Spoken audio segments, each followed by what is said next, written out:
right, so I just kind of want to start by welcoming everybody and kind of get us up to speed. You know, if you're on this webinar, it might be because you were part of something else that's been happening along this journey of understanding. And that started, I think, probably it started with Kurt Elke when he brought us together to talk about all lands. We've been hearing about outcome-based management, and then in June last year, 2017, we had a meeting of quite a few folks in the Boise Center there, and then that rolled into a really great meeting we had in Boise that was run by John Freemuth and Dennis Becker at the Boise Center, and also anyone that just wants to learn more and help us, you know, get there. So thanks again for joining us, and we will keep going. You'll see our web address here, rangelandcenter.org. This will be recorded. Lindsay's on it, and Lindsay Lotus is our new communication coordinator. She's been helpful in getting this, and Eric Winford has been the one that has been keeping the lists of people and kind of keeping forward on what topics are on the table. So both this webinar and the notes, etc., will be on the Rangeland Center webpage. For right now, they'll probably be at events, but eventually we hope to make this a much more inclusive part of our website. Okay, so I'm going to get us started, and then I'm going to pass it over to Lou. But I just want to clarify that outcome-based land management, as I and folks that I've been talking about understand it, it's not a completely new path to the end. It's just another step along several paths that we've already started. So it's not this brand new approach to land management. It's just a new twist. It's sort of, I think, an important new focus in land management. So we aren't charting terribly new territory, but we are trying to find sort of a new way to do some old work. And so along the way, we're not on a super highway as on the left. We're on something that looks more like that middle road. We're going to find our way through this sagebrush, and sometimes to make it work, we might try something new. We might kind of go off into the brush, and we might think there's a better way to get to the horizon. And along the way, we might find some canyons, or we might find some crevasses that we can't get across. So we might find some obstacles. We might find new paths to get there.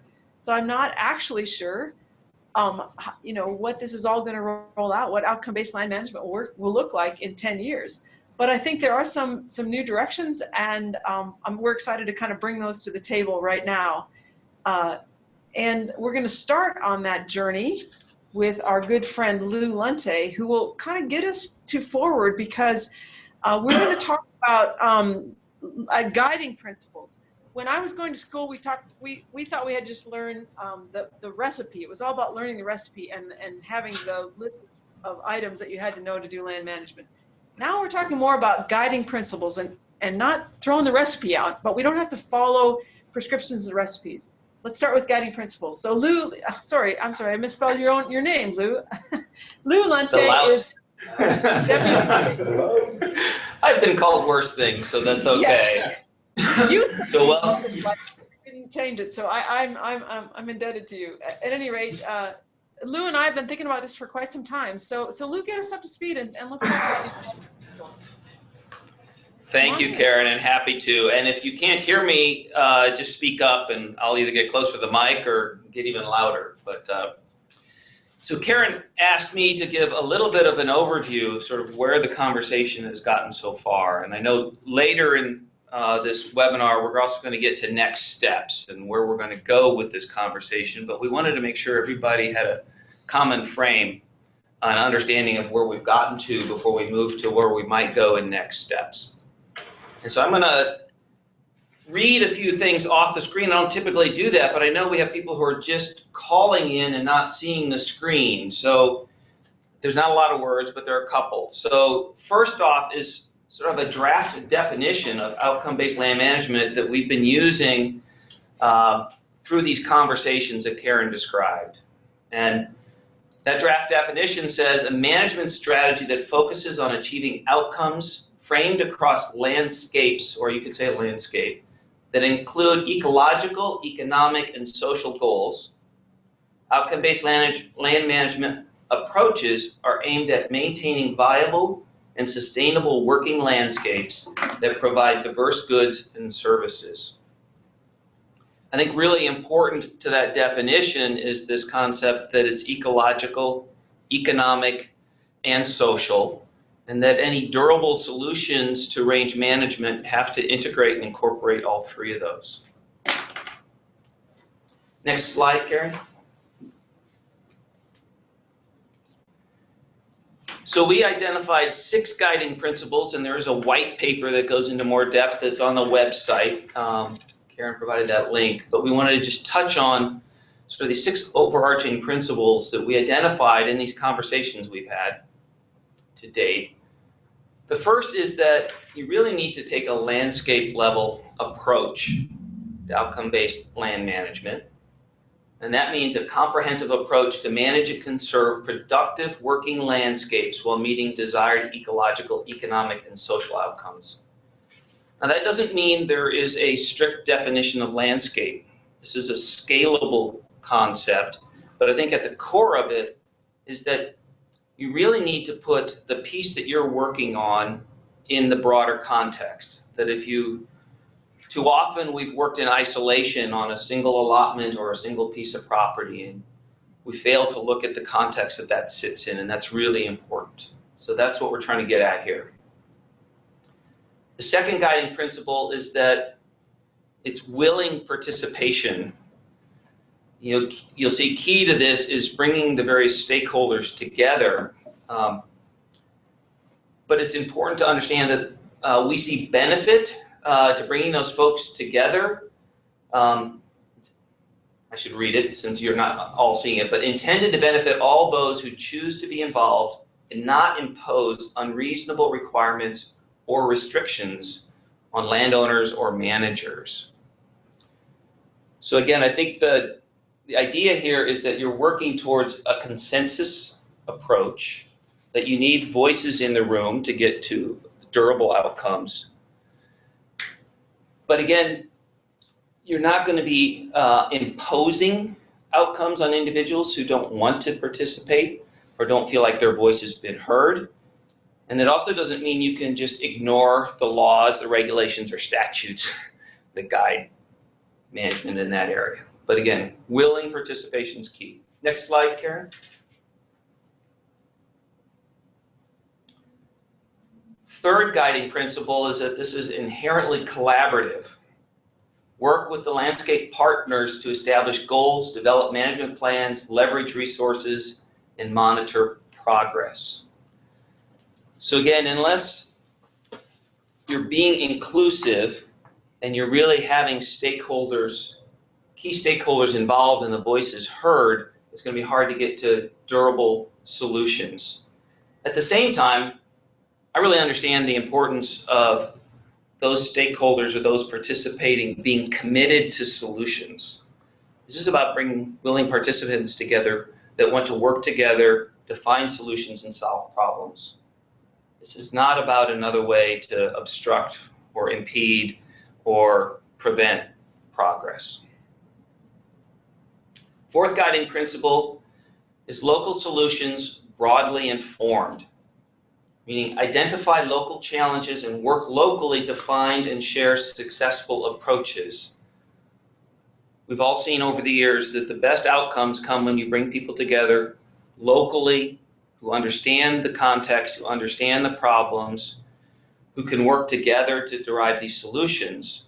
I think the broadly informed is important, though, that there is a body of knowledge, expertise, and experience outside of the local context that those local groups ought to be tapping and taking advantage of. We can no longer work in isolation, frankly. These are complex problems, and there's great research and work being done by the University of Idaho and many others that these groups need to be having access to and tapping. So work locally, but broadly informed. Next slide, Karen. Key is overcoming barriers. So discover real or perceived barriers and find ways to remove or overcome them. So as Karen's analogy at the beginning, sometimes you get on a road and you just come to a washout, you come to a cliff, you come to something that, you've got to back up, you've got to be willing to adapt, find another path. And I think for me, key to this is some of the other principles in that when you have a collaborative approach, when you're well informed, you're better able and capable of overcoming those barriers. If you're working as a team, it's much easier to find solutions and then also make those solutions stick. So the last guiding principle that I'll touch on, and then I'll pass this on to Tim for some more conversation, is no one size fits all. Again, this isn't meant to be a prescription. In fact, much of the conversation we've had as a group over the last several months is that prescriptions have gotten us into real problems when it comes to range management. But it is a framework. It's things to think about and consider as we put together groups to work on these challenges at a local level. So what it says is, no one size fits all. Effective outcome-based land management will need to be adaptive to a local setting and require extensive flexibility. Thus, a rigid and prescriptive framework will not work.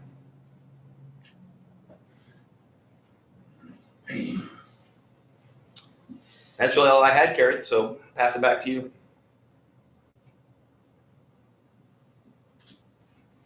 Okay, thank you. They just told me that happens a lot, so you guys can hear me now, I hope. Yes. Okay, great, thank you. Okay, so thank you, Lou, for getting us kind of headed in the right direction. Well, the question that I get asked a lot is, how is it different than other things we've heard of in terms of land management? So one way to kind of clarify where we're headed in outcome-based land management is to think of those guiding principles. The other is to think about how it's different than other types of land management we've been doing. So I'm just going to try that out on you and see how that works. So first of all, as I've been talking about this, a lot of people will send me articles or talk about collaborative resource management. It's hard for me to believe outcome-based land management being successful if there wasn't some collaboration involved and more than one people. Remember, one of our guiding principles is broadly informed. But on the other hand, it doesn't necessarily have to be. Someone could start a kind of a pilot project on outcome-based land management that really was based just on their property and might just involve a few people in their family or their staff. So I think it's a collaborative in nature, but it doesn't have to be collaborative. I think the greatest value that collaboration brings to the table really is ideas and really some ways to get over some obstacles. So I think it's part of the process, but not outcome-based land management is not necessarily collaborative resource management. Another one is adaptive management. I'm sure this is just one of the many wheels of adaptive management that you all have seen in your career. And adaptive management is a part of outcome-based land management. I think we do need to set goals and define them fairly clearly. We need to make plans and we need to adjust as we go. But oftentimes what I've seen with with adaptive management is it's a sort of a different scale where you're looking at at one plan and trying to see if that plan works, maybe elements of it. So at one form, the adaptive part is certainly part of outcome-based land management. But in this case, the focus is really on setting a plan and seeing if that plan works. The focus is on the plan. So depending on how you do adaptive management, this may or may not be very close to what we call it outcome-based land management. So again, outcome-based land management is not necessarily adaptive management, but there's a lot in common between these two things depending on how you apply them. And the biggest commonality is that adaptive, this being willing to see and replan. We started out this discussion by talking about all lands approaches, and that's really what brought us to the table. Again, when Curtis Elke developed that all lands white paper, and many of us signed on to that. But again, even at that, outcome-based land management doesn't necessarily need to be a mix of private and federal and state lands. It could be a mix, or it could be just on one allotment or one person's private land. So the all lands approach is the idea that that the lands might be owned by different people, and yet ecological processes occur across those landscapes. Fire, weeds, water occur across landscapes, and not individual parcels of land. So again, I think by including collaboration, including adaptive, and including all lands approaches, that could be very central to an outcome-based land management approach. The difference then, I think, is a focus on outcomes. Okay, I've got a really blurry picture here because I think that is one of the least that's something that we're going to have to ferret out about what outcomes are and what outcomes are not. And so I think it's going to be different in every situation. But here's the kind of the commonality of what I see as outcomes right now, and that what Lou and I and Dennis have been talking about is that one is that outcomes in outcome-based management are those three: ecological, social, and economic. It really would behoove us to really think of those three outcomes as part of outcomes-based management. And that might be one way it differs from other kinds of land management. I'd like to distinguish a little bit between outcomes and outputs. And for those of you guys who work with extension and such, you know this differentiation. Outputs are measurable things. We established a grazing plan. Yes, we did. Yes, we didn't. We were out there for so many days. Yes, we were. Yes, we weren't. Those are the outputs. We can look at them. They have measurable results of activities. Outcomes are much broader. So that they're the strategy. They're the desired outcome, the desired condition. So again, the outputs are more tactics. We can measure if they happened. Outcomes, I think, are at a larger scale. And Dennis, when we set the mic over to him, he'll talk a little bit about there seems to be some confusion on that, what people think of as outcomes and outputs. Maybe some things people think of as outcomes are more like tools to get the job done. So I can't say there's a yes or no or answer to this. I'm just saying that this is still a bit fuzzy, and until we start getting projects on the ground, we're not going to be able to define outcomes per se, but we will be able to do it. And so I think we just need to start heading down that road and start seeing exactly what would constitute an outcome. Then the other thing I think that's different about these outcomes is there needs to be a focus on the interactions among outcomes, kind of the trade-offs between you make a decision, does it make ecological sense? How does that affect the economics or the social aspects? You might have some goals that are quite social that may have impacts on your economics, et cetera. So I think those are the things that I see as bringing outcomes into focus.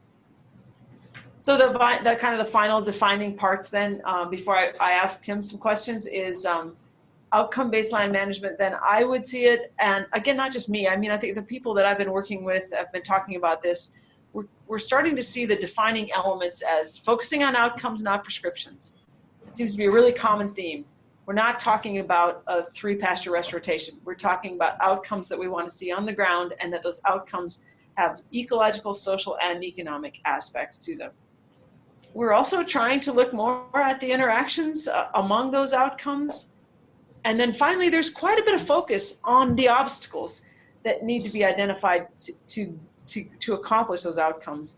I'm going to bring that up because the one thing that's been pretty clear in our discussions is this need for flexibility. The world is really dynamic. Rangelands are hugely dynamic from year to year. You can have 3 times more production in one year than another. You can have a fire that comes through that changes everything for a number of years. It's that kind of dynamics that has been difficult to deal with in terms of prescriptions and these really rigid frameworks. So in order to address that dynamics, there's been a lot of concern and issues and ideas that we need to have more flexibility in management. And so again, I think outcomes-based management is an effort to focus on the outcome and worry less about the prescription or the rigid framework. So flexibility is certainly a part of this, and that will come up time and time again, is finding a way to really empower the people on the ground to make the decisions that will make sense on these really dynamic landscapes. And with that, I sure would, oh gosh, there's another misspelling. Who's not, sorry, Tim, you just gave me an extra name there. It's not as important anymore. Yeah. Okay, well, this is real and live. It's not made up and okay? Okay. It's Murphy. So, Tim, you and I, we've been talking about this just almost since I've met you, and both of you and I came out of range schools at about the same time, where our goal was to learn the prescription. I remember once having a really heated debate about the difference between high intensity, low frequency, and short duration grazing, without ever even asking what we were trying to accomplish on the ground. So go back in your experience and talk a little bit about how you see this outcome-based land management, playing into the way that we do land management. Okay, thanks, Karen. And all of you, Karen and the rest, I appreciate you including me, even after I retired. There's a couple things that I'm really passionate about. And one is working landscapes in Idaho rangelands and our neighboring states. and outcome-based management is, I think, a foundational piece to sustain those open space. And the other is fly fishing. So this is a big part of it. And it's a rainy day, so you have to be inside. No, I can be out there with nymphs though today. So. Okay. Thank you for sacrificing. And when Lou spoke about barriers, I happened to have this paper I was reading this morning in preparation for this. It's really an alignment, and that's Lynn Scarlett. Quote in here. It's she was Deputy Secretary in the Interior under Kemp Thorne, and before that Norton. And she was talking about NEPA and how we need to improve the collaborative part of that. It's just one sentence says, but sometimes there's an overemphasis on procedural fidelity rather than meaningful collaboration. You know, the obstacle is that procedure, and that's what Karen's been talking about. Is the outcomes that are important, not the prescription necessarily. Prescription for today. How do we get to the long term? The other piece obstacle is Charlie Russell's trail boss from Brooks' home country in Montana. You know, when you think about that print, and I've always carried that print around in my offices, is the trail boss had, you know, one outcome in mind, and that was to get the herd and the hired hands to a market. That was the outcome. Get them there safe, sell the cattle, pay the hands, and go back. Well, you know, think about those days. Those trails were never the same. There was always an obstacle. You could never count, you know, we didn't have highways back then. And that was a fellow who could sit up on a ridge and pick an alternative route in a heartbeat. And that heartbeat's what we're missing now, is timeliness, flexibility. It's just calcified, it's just not there. So enough on that. But I really think a lot about this stuff. I'm glad we're on it. Okay, some thoughts. And I put them down on paper because I'd gotten rusty just in 6 weeks. But so semi-arid rangelands and local communities increasingly witness and respond to seasonal variations in precipitation when it comes, if it comes in snow or rain, soil moisture, temperature. Now we've got asymmetric impacts in time and frequency, severity and location of wildland fire. Charlie's sitting here to my right, sees it every single year, and I know through your life you've seen it get more asymmetric and crazy every season. I did from NIFSI. These are lands that require flexible and timely management adjustments with a keen eye on desired resource, economic, and social outcomes. And I'll say that flexibility, flexible and timely, these are key words in identifying tools, so keep that in mind as we get to tools. Flexible and timely. Tools facilitate flexibility and timely action. So if you correlate those, you can kind of tease out a tool versus an outcome, and I'll get to that. Outcome-based management is particularly important in areas with high percentage of public lands. So obviously Idaho, Nevada, Eastern Oregon, Utah. I believe exploring outcome-based management together, we can address these long calcified and unproductive practices that we've gotten ourselves into. Regain flexibility and enjoy sustainable, healthy rangelands and communities. Our discussion and efforts to explore outcome-based management and put it into place, we've got to influence federal policy. We've got to influence federal policy all the way back to Lynn Scarlett. She saw where things were getting too procedural and not enough collaborative. And we're repeating that same observation today. But I think this group together can help influence federal policy. Otherwise, success is going to be ephemeral. You know, we'll have some pilots and they'll be successful, but without some policy change, regulation change, and perhaps legislative change, this good stuff could be ephemeral and we'll lose it. Think of the collaboration set here. University of Idaho, Boise State, ranchers, conservation organizations, state legislators, national legislators and their staff, state and land resource managers, BLM and Forest Service. We can do this. We really got the gravitas to do this. We really do. It's a term we've begun to use, as Karen said, but it's not new. What's changed over time is this increasingly myopic view of outcomes. And I'm sorry I'm always repetitive on that, but that's what's got us into this trick bag, particularly in public land management. Some of it's tied to regulation developed as range reforms so-called range reform on August 21, 1995. And 23 years doesn't seem very long, but think about this. The majority of range conservationists and even field managers in the BLM, and I'll venture to say the Forest Service as well, have grown up, evolved, and learned whatever they know, their experiences under those 23-year-old range reform regs. And they weren't termed range reform by the administration at that time by accident. It was meant to reduce flexibility, to reduce nimbleness. And we have those regs in place. We don't need to blow them up.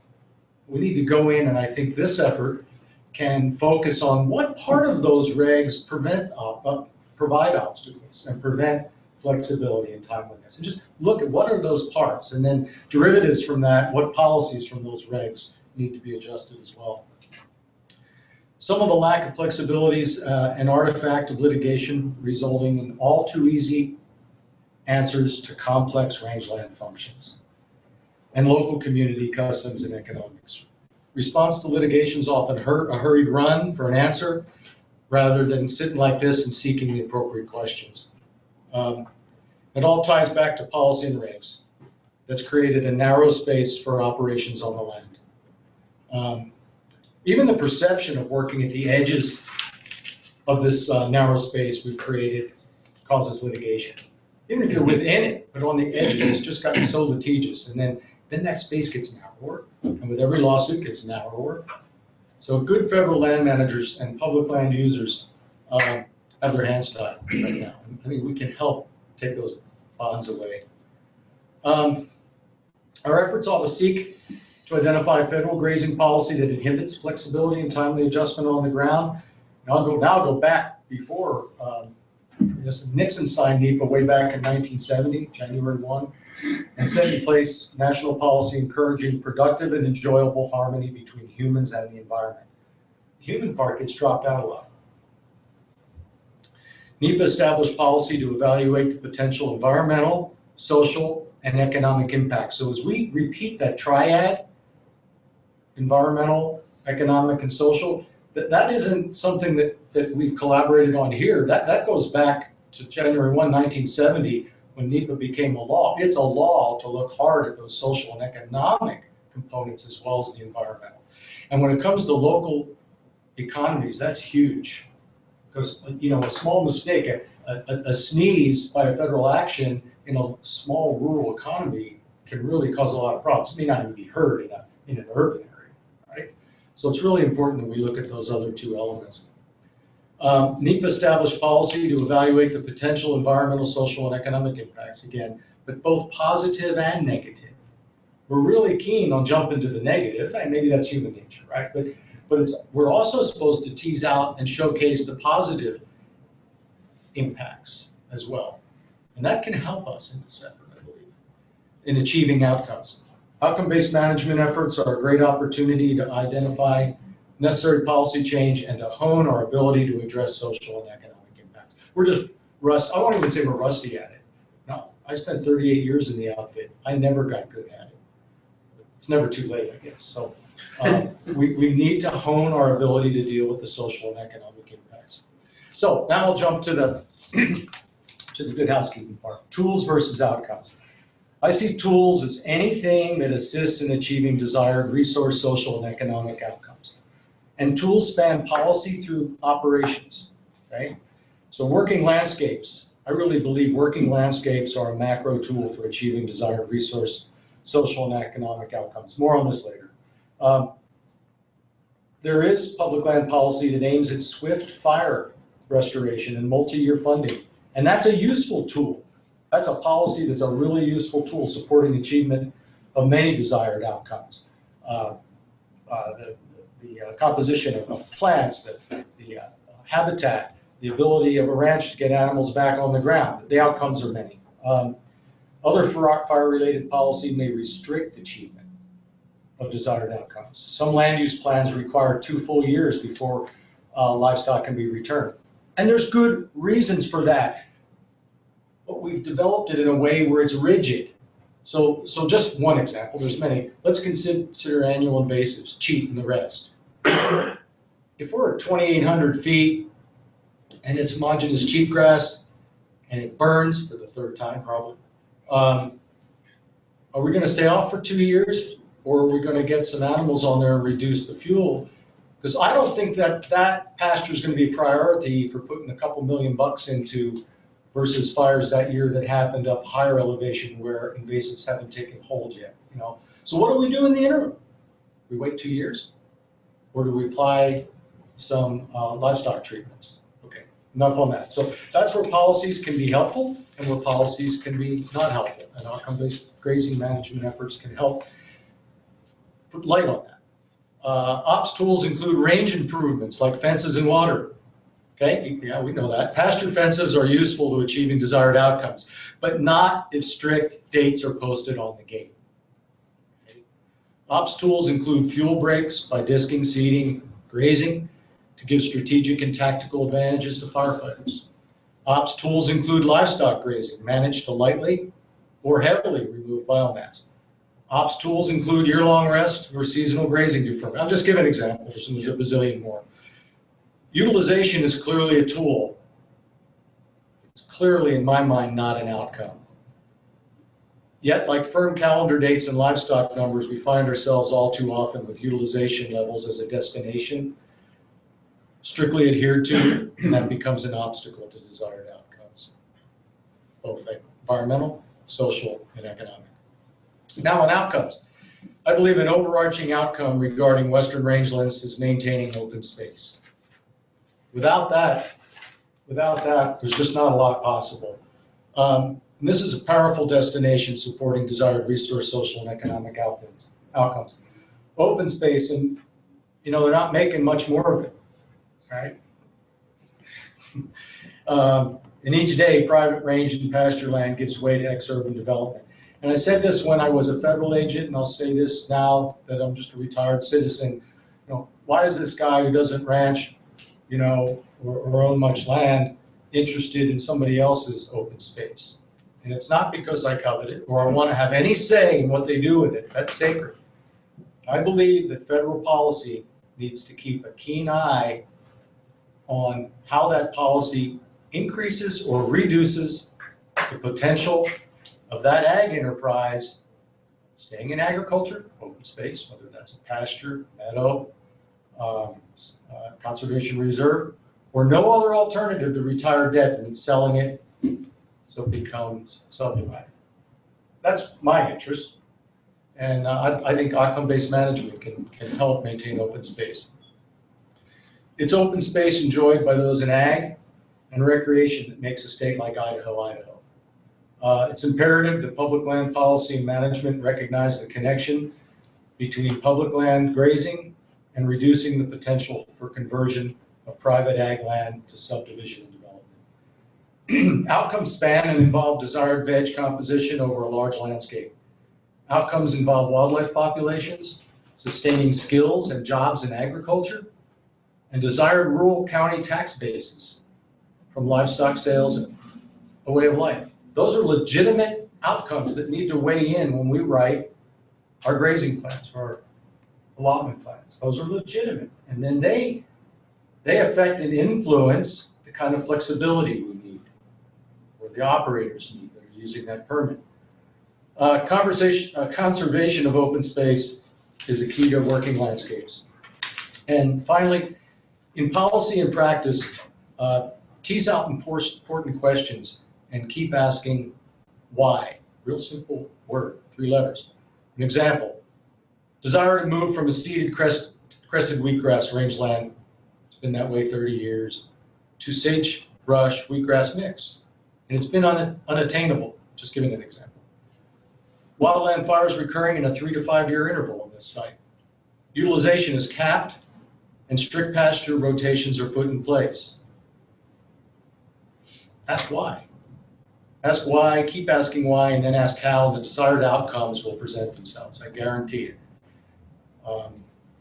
So I'm sorry to go on so long, but I wanted to put down what I've heard from every one of you, from Lou, Karen, Dennis, and others, as I've participated with you, and really believe that's true. And as far as the social piece, there's a keen correlation between the size of the landscape and the social cultural landscape. You can go all the way back to the Columbia River Basin kerfuffle. Never came to pass because we took a landscape from the Cascades to Jackson Hole and had all these cool objectives and goals and never recognized the fact that people run their lives different in Pocatello, Blackfoot, Jackson than they do in the Cascades. That's got to be part of this enterprise. The larger, whether it's a pasture, an allotment, or multiple allotments, we really got to bring people in, and Luke talked about that. So, thanks, Karen. Well, Tim, thank you. I think that you bring a good point, which is I don't think we're going to start to understand what outcome-based management is or not unless we have specifics. So thanks for putting some specifics on the table. We've got a few minutes that I think before we move on to what the next steps are that we in the Rangeland Center and this group has been talking about, I'd like to see what questions or ideas people have. So 5 or 6 questions I think would be good. What are you thinking? Where does this go? What have we forgotten? Any questions, ideas? Can I start with you, Jason, just because you asked a question in this room, and so while you guys are thinking, is how these groups of people you asked about? Well, sort of with of those 6 sort of like bullet points, can't remember what you called them at the beginning, right? Guiding principles. Guiding principles, yeah. So one of them was collaboration, and my question was just how is that going to work in like a shared allotment context? And I think that you had expressed an opinion or a thought that it's either an all or nothing kind of thing, and so I think that's maybe one thing to put out there. Yeah, I was actually wondering if Lou, if you wouldn't mind addressing that, is like, how do we know who to get to the table, especially in this case of, there's a lot of allotments in Idaho that are shared allotments. There are, and I'll just give a personal opinion that outcome-based land management as an approach isn't going to apply everywhere. It's not going to work for everybody, right? And if you have a mixed allotment and you can't get everybody to the table, then there's probably other processes to follow to figure out how to manage that piece of land. I think outcome-based land management, you really do need those voices at the table for the given property that you're addressing, or the given area that you're addressing. Yeah, so I think that's roughly the same as I said. It's sort of, if you can't get the people that you really need at the table, then this might not be you're not going to be dealing with outcome-based land management as we're talking about it now. Other ideas, questions?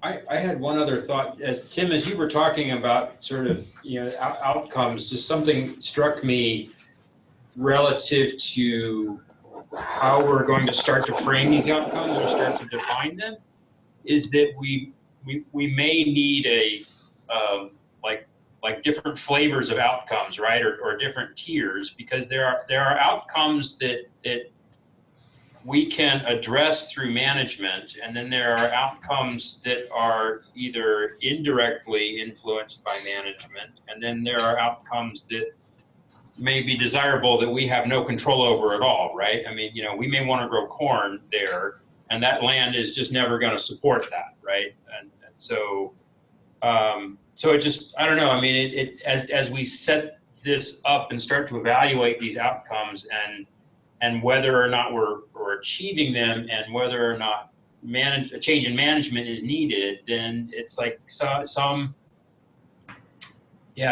recognition of what influence that management could potentially have over that outcome. Right. Yeah. So is necessary. So and the one that really kind of piqued that for me was, Tim, your wildlife objectives, and that in some cases that's an indirect linkage between the sort of management actions that we're talking about, relative to like grazing and the potential to support wildlife populations. And so it's an extra sort of dimension or wrinkle to this that I think needs to be sort of considered early on. Yeah, so Tim, would you mind addressing that? I hope you heard that the question being about should outcomes be really the ones directly related to management? I'm kind of fumbling on that one, but I don't think necessarily I can't, excuse me.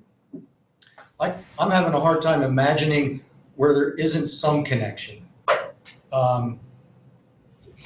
let me try to hit the mark, probably will miss it, but I work in examples, it's just better, I'm visual. We leave behind strict pasture dates and numbers and deal with outcomes, and the outcomes, let me get back, because it's a simple black and white one. Cheatgrass dominated pasture, it's too bad, it's the way it is right now. We'll deal with it later as we get tools, bacteria and others, but right now we've got a fuel loading and it's a problem. It's going to do two things. Someone's going to lose forage, wildlife habitat's going to burn, firefighters are going to be put in harm's way, and that circle of cheatgrass is going to get bigger, right? It's going to move out. So we get to a time where the numbers and the dates aren't as important as achieving the outcome of reducing the fuel. And lo and behold, one of the ranch's economic outcomes is to be able to take advantage of incidental economic opportunities. So that person that spring has the opportunity to lease some yearlings, put some weight on them, make some money for themselves and the owner of the yearlings. Couldn't do it before, but can now if we're not strictly relating to numbers and dates. And that cheatgrass is there, and it not only provides a product, but it reduces the hazards to our firefighters and the rest. Did I even come close? But that I think in the old days they're not related. So what, Charlie? You want to do that? Well, I'm sorry, it's not the date yet, and the numbers are too high. You want to put on what, 300-400 yearlings? Your permit's for 100 cow-calf pairs. Sorry. You beat around it, but you didn't use the word flexible. Flexible, I'm sorry. Yeah. You know, Flexibility, you said earlier, and you were repeating yourself earlier about words, and you couldn't repeat flexible enough times as we have to do that. You know, that's the real need there, to have that flexibility, to address the conditions as they are, not what the regulation says. And with that, you know, you talk about the tools. Well, the tools sometimes become the club, you know. Yes. As we talk about it. So we got to make sure those tools are productive and that they can't come back and bite you. Right, we use them as a sword rather than to try to figure out how to use them as part of a solution. So just one more comment, and maybe I heard the question a little differently, is that, you know, you have a group of stakeholders to come together and try to develop outcomes, right, around social, ecologic, economic. And, you know, what if somebody comes with what really appears to be an unachievable outcome, right? I want to turn a cheatgrass frequently burning piece of rangeland back into pristine shrub steppe, right? It's just not going to happen that quickly. So I guess what I saw was my experience with the Oahe Initiative and other groups where, you know, groups come together and they start off sort of bringing what I would think is sort of myopic outcomes that are unachievable individually. But what kept us together was the fact that none of us could achieve our set of outcomes or anything even close without continuing to work together. So, right, I gave up on getting back to, for example, that's not where I started, but getting to pristine, recognizing that I could make a step in the right direction for the wildlife outcomes I needed if I allowed someone else to achieve their outcome, which was to get, you know, fuels managed or get some forage off of that piece of property. So I think setting outcomes is going to be difficult in this process, but I think what's going to keep people at the table is that you're not going to get progress towards what you want unless you're willing to stay at the table and work out how to get to a set of outcomes that everybody can find agreement on. Well, Right. you know, Let's see, I'm going to ask for another question at Boise since we have just a few more minutes. I have a couple more questions. Can we hold off on that or comment? Yep, sure. Go ahead, Karen. No, go. I can sit on my hands. Okay, so I'm going to see if there's another question either at Boise or online, as we need to bring this together soon. Anything down there in Boise? No questions. Anyone online have a question or a comment or an idea? You just have to speak up, unmute yourself and speak up. Well, we're the acquisitive ones up here in Moscow then. Anyone more? One more from Moscow. Or just me, I or guess. just you and I. Okay. Well, comment, and I think this sort of ties together maybe a little bit what Lou and Tim were just saying, and at the risk of adding kind of more jargon to the conversation, it's almost like we need another term of opportunities, right? So there are desired outcomes and there are outputs from different things that we can measure, but there are opportunities that are available to achieve each one of these outcomes, right? And so Tim's example of, using, some very timely grazing to reduce fuel loads of cheatgrass is an opportunity that helps achieve multiple outcomes. And I think it could be instructive as we go forward in sketching out what these outcomes are to also start to pencil out what are the opportunities to achieving those outcomes.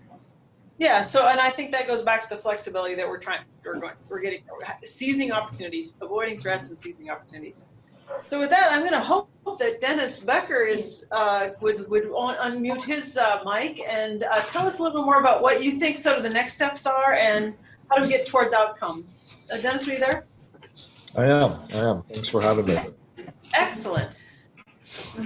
So this whole effort has been, today's effort has been to try to keep us moving in the same direction. And terminology is one of those things that gets wrapped around the axle. And as much as we've tried to clarify outcomes versus outputs and what outcome-based land management is relative to other types of management terminology that we academics have thrown around for years, it's, for me, it really comes down to locally defined and locally based solutions. Going back to the principles document, those 6 documents are going to manifest themselves differently in different places. But for me personally, the local solutions, locally defining those outcomes is really the essence of this. And it helps me to think about what's possible. As Tim said so well, we spent a lot of time thinking about what's not possible and closing down ideas, and that really changed the conversation and really changed our management on the ground, and that's had some really negative impacts that we now are dealing with. So in looking forward, we had the meeting in December, and I'll repeat some of what we talked about in December, and where at least I think our responsibility is. And when I say our responsibility, by that I mean my personal responsibility in the University of Idaho. So each of us has a role in this moving forward. We made the offer in December that we would help with those initial handshakes. We would help. We won't stand up any local collaboratives. We're not going to stand up a local pilot, but we will help put the players together if you so wish us to be involved. We can help with that. We have those connections, and we can be, in some cases, a trusted third party. If we're not a trusted third party, then we don't need to be involved. We're not trying to inch our way in on any of this. But I think what is important in this conversation as it unrolls is that if we're going to try different pilots across the state and on different lands or across lands, it behooves us to learn from those situations. And whether it be maybe we're changing some different interpretations of administrative rules and what's allowable in one location or another. Maybe we're trying some different principles of flexibility to try some different things. We need to see if those work, and under what situations do those work, because then that's what's going to allow us to play it forward and try it in other places so that we actually can change situations across the landscape. So that offer is still on the table. We'll help with that. If there are local groups, if there are particular pilots, my air quotes on pilots, however you define a pilot, that you just want to talk through and figure out if there is something there or not. We're more than happy to come and sit with you and talk that through. I think the other responsibility that the University of Idaho has in this is with Rock Creek. So here we have a particular or parcels. We have an opportunity to try some different administrative procedures, to look at our permit renewals and what we can try different there. We have a really unique opportunity there to work across some boundaries, across ownerships, private and different public. And so I think we're looking at Rock Creek as a demonstration of this process and this focus on outcome-based management, and using that also, in my mind, as a springboard to think about how we're going to measure those outcomes. So I think we could spend a lot of time talking about what those outcomes are that are most important to us at a local level. And we're going to do that for Rock Creek. We're going to come up with a variety of outcomes, and we're going to put some monitoring criteria around those and track those. I think we're going to learn a lot from that, both how we measure those outcomes, but also which outcomes are worth measuring. And we might find that there are a lot of outcomes that we can certainly measure that really are meaningless to us at the end of the day in terms of those social, economic, or ecological goals that we're trying to achieve. So that's what we're going to do at Rock Creek. If we take that and springboard it, I guess I'd like to see, or what I think is here an opportunity is to use that to think about not necessarily standardizing, certainly not standardizing the outcomes across pilots, but thinking about this in terms of a learning network, that if we have a variety of different kinds of pilots across the state, we have a variety of outcomes that we're trying to achieve, we have the ability to come together to learn from one another about how that's working. Did trying out this administrative mechanism really have much of an impact or not? What that learning network does is it allows us to think about the best ways to measure those outcomes so that we're playing this forward. So those are some of the personal things that I think that we're responsible for in this process. And we're probably also responsible for trying to keep this conversation from getting wrapped around the axle, because in these situations, this could easily devolve into, to the either be an academic exercise on all the various things that we can measure. It could devolve into confusion about, from a policy standpoint, what is it that either the agency is trying to accomplish or what individual ranchers are trying to accomplish. They could create a lot of confusion. So I think our job in this and our job here today is to just continue to provide talking points to think about and create clarity around what it is that we're trying to do different this time. I'm going to stop there and maybe absolutely, Dennis. Dennis, I'm going to lay out some of the next steps that we've identified that Lou and I and you have talked about. We've actually put them on paper, and then I'll come back over to you because you really laid the groundwork for this. So the first, I think the next steps are at least three that we will commit to finding a common vision, and we're going to do that through trying to sign a charter. A group of us are going to try to get together and take that concept paper and put it into something that's a bit more firm that people could sign on to and say, yeah, I really think it's a good idea.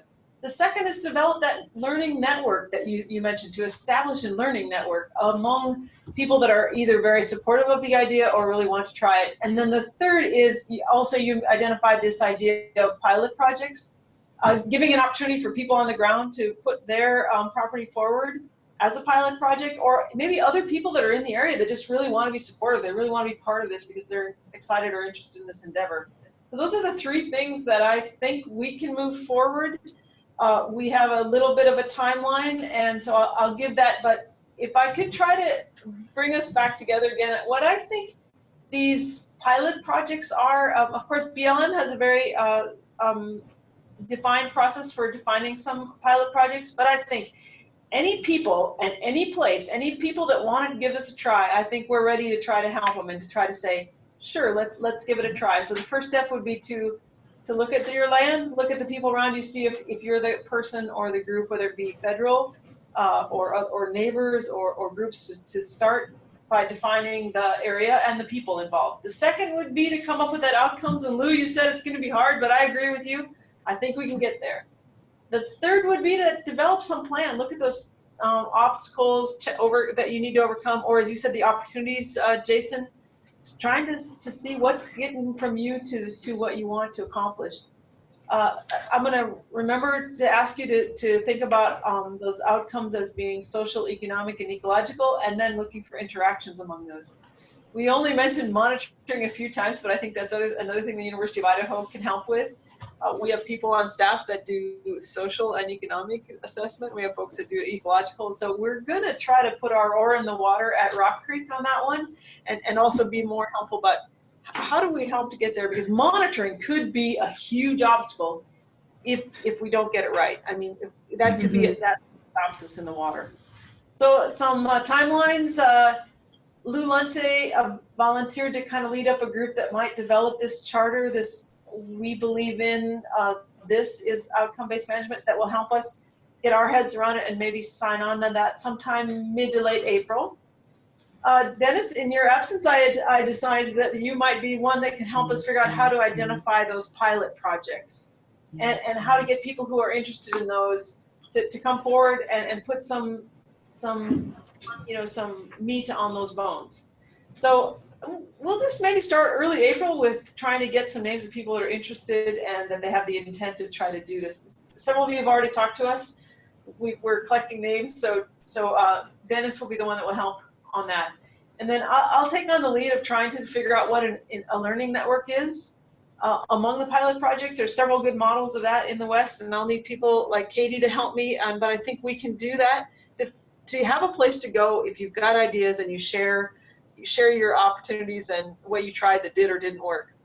So that's the other thing about being a pilot project, is that we'd like to get you into this learning network. That'd probably be about the end of the summer before you start to really see something around the framework. I think to accomplish any of this, we're going to need some coordination and some support. So we'll also be looking for that. It would be really great if we had sort of a person that could head up this, but there's certainly many of us that have expertise, and we're going to try to bring that together. I'm going to leave you with this contact. If you have interest in any of these activities, write to us at 4range@uidaho. That's an email that Lindsay and Eric and I all monitor, and one of us will get back to you and make sure that your email gets to the right place. So 4range@uidaho.edu. We'll put all of this on our website, which is rangelandcenter.org. And so hopefully we'll move forward. So with that, Dennis, I'm going to throw it back in your court and just see if there's any last comments about kind of how we move forward on this. Dennis, any other thoughts? No other thoughts. I'd welcome any other thoughts from the group. Okay. Dennis, this is Tim. Dennis, I think it's a natural fit, and I know you have it in mind. As we work through this, your policy analysis group will be key in identifying those policy obstacles across the Fed, policy, regulation, and even the legislative pieces. Otherwise, again, we'll do great things, but they could be ephemeral and short term if we don't influence policy change. Yes, my only comment on that at this moment would be, we're looking at policy, and that includes administrative rules, and initially that's probably what we'll focus most on, because any sort of legislative fixes, of course, and congressional fixes will be much larger. And for these initial pilots, I guess I would encourage us to think more about those administrative rules and things that we can do within the existing legal framework. It's not to say that there won't be some opportunities or some ideas will bubble to the top that we really need to focus on, but initially it's not get too carried away with proposals such as changing ESA or something like that. I think we should try to stay focused on that. But you're right, Tim. That's sort of the role that my group can really help with is to navigate that. Okay, thank you. Yeah, I agree with you on the short-term stuff that we can have more control of. Great. The big R regs in the legislation, I think at least if we have a report or some fingerprints, so when the politics and timing are right, it's not a cold start. We've already got that. Yep. Some legislator could just take it on. Yep. Any other parting thoughts or comments or ideas? All right, we are up to an hour, so I probably will let us go, but I want to thank you from the Rangeland Center. We're really happy to host these sorts of things, and I realize It's kind of unclear and hazy, but I feel like we're headed in the right direction. And we tried to use this webinar today to get a little bit more of a framework around that. The other thing is we are trying to move ahead with this kind of 3-pod idea. We got a pod there in Moscow, or down in Boise. We got a pod here in Moscow, and then there's some folks, or at least I saw Melinda in Salmon. Maybe in the future we'll have people in Twin Falls or Pocatello or somewhere else also. But we're a big state, and if we can kind of keep having the conversation going from place to place, I think Lindsay's ready to keep trying to find ways for us to communicate. And so thank you guys for joining us today. And since you guys have some folks around you there in Boise and we do here in Moscow, we're going to continue the conversation. So again, remember, 4range@uidaho.edu, and thanks so much.